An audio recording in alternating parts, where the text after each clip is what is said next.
प्राचीन मिस्र का इतिहास शांति से नहीं बल्कि अराजकता और संघर्ष से शुरू होता है। जो भूमि आज विशालता और मैत्री का प्रतीक है, वह 5000 साल पहले विभाजित और विरोधी राज्यों का मैदान था। दो साम्राज्य, दक्षिण का ऊपरी मिस्र और उत्तर का निचला मिस्र, तहजीब और महत्वाकांक्षाओं में एक दूसरे से पूरी तरह अलग थे। हर कोई सत्ता के लिए लालायित था और नील नदी, जो आज जीवन का प्रतीक मानी जाती है, उस समय खूनी युद्धों और संघर्ष का केंद्र बनी हुई थी।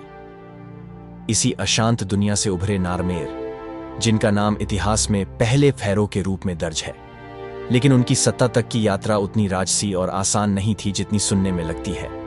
यह कहानी है हिंसा, राजनीतिक चतुराई, विश्वासघात और डर के आधार पर बनी एक विरासत की। नारमेर की इस गाथा को समझने के लिए हमें प्राचीन मिस्र की अंधेरी और चौंकाने वाली शुरुआत में झांकना होगा।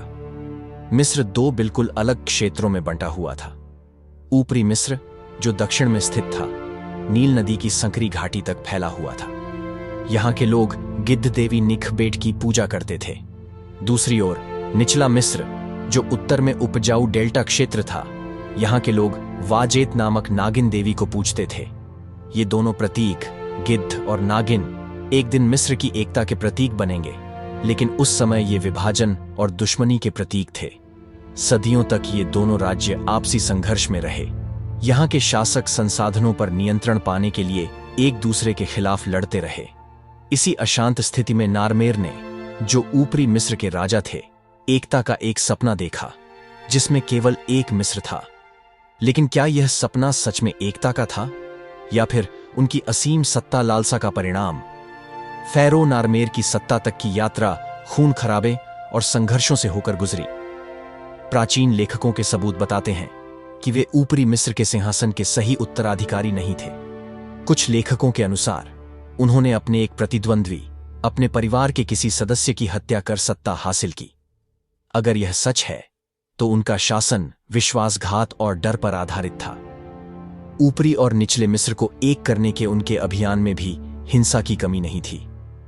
पुरातात्विक सबूत बताते हैं कि नारमेर की सेना ने निचले मिस्र के कई शहरों को पूरी तरह से तबाह कर दिया था। उनके बंदी केवल मारे ही नहीं गए, बल्कि डर और शक्ति का प्रदर्शन करने के लिए उन्हें धार्मिक अनुष्ठानों में बलिदान किया गया। उन्होंने खुद को जीवित हॉरस देवता का अवतार घोषित किया और अपने शासन को दैवीय इच्छा से जोड़ा। यह विद्रोह को असंभव बनाने के लिए एक सोची समझी चाल थी। नारमेर का विरोध करना मतलब स्वयं देवताओं का विरोध करना था। नारमेर के शासनकाल में कुछ भयानक समारोह का प्रचलन हुआ। विद्रोहियों को सार्वजनिक रूप से अपमानित किया गया और क्रूर तरीकों से मारा गया, जो उनकी शक्ति का दिल दहलाने वाला प्रदर्शन था। सबसे चौंकाने वाली बात यह थी कि नारमेर ने इतिहास को पूरी तरह से बदलने की कोशिश की। मिस्र के एकीकरण को एक दैवीय घटना के रूप में दिखाया गया, जिसमें खून खराबा और विद्रोह का कोई जिक्र नहीं था।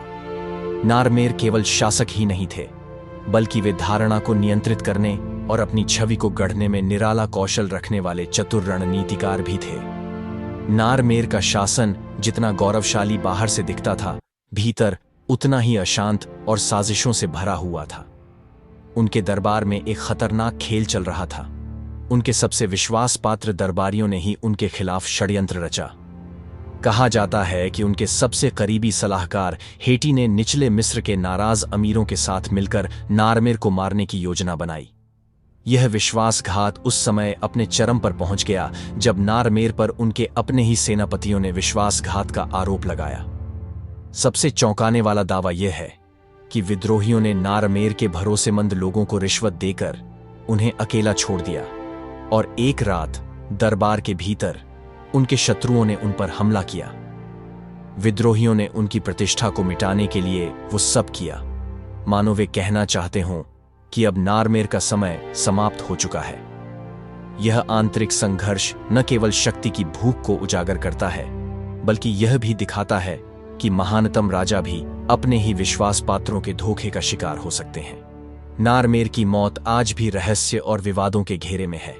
कुछ कहते हैं कि उनकी हत्या दरबार के भीतर विश्वासघात से हुई, जबकि अन्य मानते हैं कि विद्रोहियों के क्रोध ने उनके जीवन का अंत किया। एक सिद्धांत के अनुसार उनकी मृत्यु निचले मिस्र के असंतुष्ट कुलीनों के हाथों हुई, जिन्होंने अंतिम पल तक नारमेर के शासन को स्वीकारने से इनकार कर दिया था।